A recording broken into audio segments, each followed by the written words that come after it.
What up? It's your boy Dick Incredible, man, and I am back at it again. And this is 911 Lone Star, Season 3, Episode 12, Negative Space.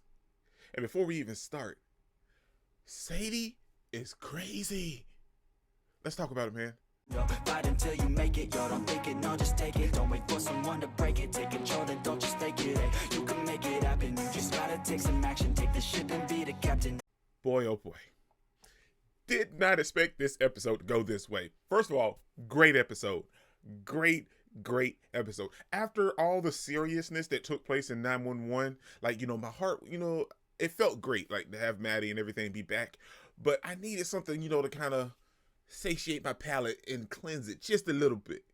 And 911 Lone Star done that, man, because it gave us a phenomenal episode. It wasn't like, groundbreaking or anything, but it was nice, man. I really enjoyed it. There was a lot of different stories going on, but like it was such an enjoyable episode.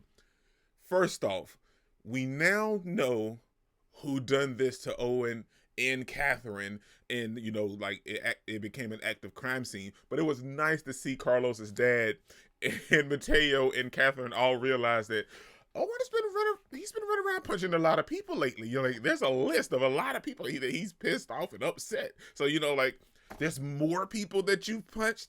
There's a lot of people that he's punched lately. But it was nice to get that list. But it was nice to find out what actually happened. And we see that the sheriff's deputy or whatever from when they were in the mountains in the season opener, he's free. Weird that he's free. I mean, there was a legitimate witness, but at the end of the episode, we see Owen talking to him, and we learned that he was free because he snitched on the cartel, which I feel like is the stupidest thing to do. Like, you know what? Send me to jail. I'm going to be 100%. I'd rather go to jail than snitch on the cartel. Sure, I don't want to go to jail for something I didn't do, but I'm not snitching on the cartel, man. That's how you end up dead with your head chopped off and your legs, body parts missing or stabbed or blown up, so to speak. So, snitch is not a great idea, if you will. But we learn that he's not the one that's doing all of this, but that's where Marjan and Owen kind of assume, because he's the one with an axe to grind against them. But we learned that he's not. He doesn't even have an axe to grind, because now he's living his life freely because he snitched on the cartel. But that didn't stop Marjan this episode, because Marjan, I love me some Marjan. I don't know how you guys feel about Marjan. I mean, I know we all like her, but I really love me some Marjan, man. This episode was boss. Marjan stepped up big time. She came in there. She was stalking dude, sure. But like when she went into the supermarket and was like, well, this store has a murder guy working for them. You guys should really go somewhere else to get your groceries because of the murder guy, so it was nice to see that. Paul just like, I can't deal with her, man. It was nice to see Marjan in that element. It was nice. Marjan is the GOAT, man. But we also see that this episode, we got reintroduced to Sadie. It's not a given that Owen forgot Sadie. I forgot Sadie, man. Nobody was thinking about Sadie. We met Catherine. We fell in love. We see that Catherine is awesome and wonderful. Nobody was worried about Sadie. I forgot about Sadie. But we see that Sadie's back in the picture, and she's living at her art gallery while she's presenting her art. And we see that the sheriff's deputy is still following them around. But we see this episode that Katie, she's the one that almost threatened Catherine's life. She the one that sent the baking powder, baking soda, cornstarch. Okay, cornstarch. It was something. I knew it was something. She the one that sent the cornstarch to Catherine, put the pig in Owen's bed and smeared the blood all across the wall. Started the fire where she was almost killed herself, but she knew that Owen would save her. And she drugged TK and Carlos. And she stabbed Marjan in the back. Literally. But oh my gosh, yet again, Marjan for the win, man. Marjan came through like a boss, man. Marjan got stabbed in the back and turned around. Oh, no, and punched Sadie and knocked her out. Oh my gosh, man. I feel like have I been calling her Katie this entire time? Anyway, she punched Sadie and then passed out. This girl got stabbed in the back and then turned around punched her, knocked her out, and then passed out. Oh my God, it was great. This episode was fantastic. But I did feel sorry for my boy TK yet again, because now his sobriety was taken from him because of Sadie. This chick, she just ruined a lot of stuff, man. And we learned that there was an ex-husband, but she severed his head and had him in a freezer. Owen has got to start vetting people better.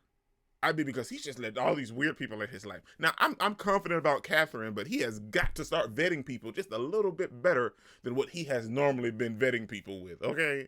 But let's get to the part that wasn't, so as cheery and energetic, which just so happens to be Nancy. Nancy, Captain Vega, and TK, and Carlos end up on a call where this lady's sister has passed out and she can't get in contact with her and the door's locked. And they go in to try to revive her. Well, not revive. She wasn't dead, was she? Well, she still had electromagnetic going through her heart. So, kind of resuscitate her, if you will. And she had a DNR. And Nancy saw the DNR, but she decided to resuscitate her anyway because her sister was so worried about her. And Nancy said that she saw the DNR, but that made her think of her own sister, and she decided to resuscitate her, shock her back into rhythm anyway. And that made this whole thing weird, because then the lady decided to sue the city, all the fire department and everything, for $1, but she wanted Nancy fired for not listening to the DNR that she had on her. And at the end of the day, Nancy was feeling some type of way. She was willing to fall on her sword and everything. And then her and Tommy tried to talk to the lady, but it really didn't get them anywhere, we thought. But at the end of the episode, we see that the lady's sister came and told them that she died, and she herself decided to close the actual lawsuit. But she wanted to give Nancy her DNR bracelet, so she would, next time she goes on a call and she sees the bracelet, she should actually listen to the request of the people that she's trying to save. If they don't want to be saved, you don't save them, especially if they have a DNR bracelet on. And I feel like this was a lesson learned for Nancy, because there's nothing wrong with wanting to help people, but if they're at the point to where, I don't want to say giving up, because she didn't really give up. She was at peace with it. So if she doesn't want to be resuscitated, don't resuscitate her. And I feel like Nancy having this DNR bracelet will definitely kind of just register with her, and I feel like it'll help her in the long run, overall anyway. But man, this episode was crazy. Owen has got to get a better crazy people, psycho people detector, because whatever he's using is not working at all. I love the chemistry between him and Catherine this episode, him and Marjan, and him and Carlos's dad. It was a great episode, man. I really, really loved it, man. And I can't quite remember, but I might have called Sadie Katie a couple times in this review. Oh, I hope I didn't. I think I did, though. But anyway, man, the episode was great. I loved it, and I can't wait for next week's episode, man. I love 911. I love 911 Lone Star. Just such a great, entertaining series, man. This your boy, The Incredible. Don't forget to smash the like button till you can't smash it anymore. Comment down below, and I'll be sure to respond to each and every one of them, and subscribe, but only if you really want to, man. Peace out. I cannot complain, because today, I'm doing my thing.